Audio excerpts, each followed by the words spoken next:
All right, Angie, thanks so much. As we mentioned, we are now on day 2 of that boil water advisory that is impacting so many people this morning. And we are continuing our coverage here as we learn more about the cause. Right. As far as that cause is concerned, we do hope to hear more from officials this morning on the show. The executive director for the Sewage and Water Board will be live here on the morning show.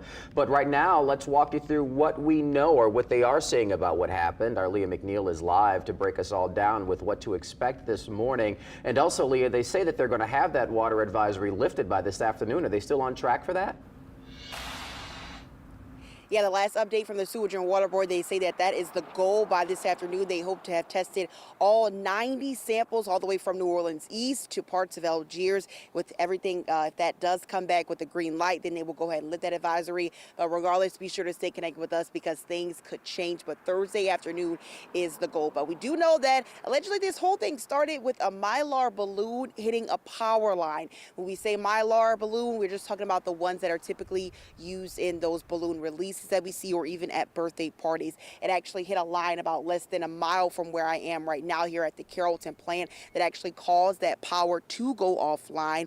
Once the power went offline, it also affected the plant over at Algiers, so power got off for a little bit and then the pumps went down, which eventually we did see that pressure in water drop according to Sewage and Water Board officials, thus the reason why they did send out that boil water advisory. Now, whenever the power to these pumps goes off, it has to be manually restarted, and they do have 2 towers here on site at the Carrollton plant that are actually able to keep that pumping and that power going for about 40 minutes, even if power does shut off, but they had to be manually turned on. A worker was actually trying to do just that, but was seriously injured, and when their co-workers were trying to tend to them, that's why we ended up getting this boil water advisory, because they weren't able to get it back up running in time with that person being injured.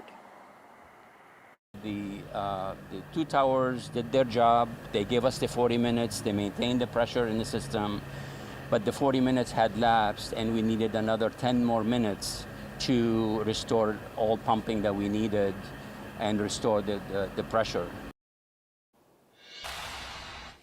So really just a series of events that caused this whole thing. And it's not the first time that we've seen this happen, a power outage leading to a nearly citywide boil water advisory. It actually happened back in November of 2018. And here we are yet again. But the big solution to this, the Sewage and Water Board is actually currently building a power substation right here on site at the Carrollton plant behind me, which they say will solve the energy problems and the power problems that we've seen throughout the years and have documented here on WWL Louisiana. But that's not expected to be up and running until summer of 2025.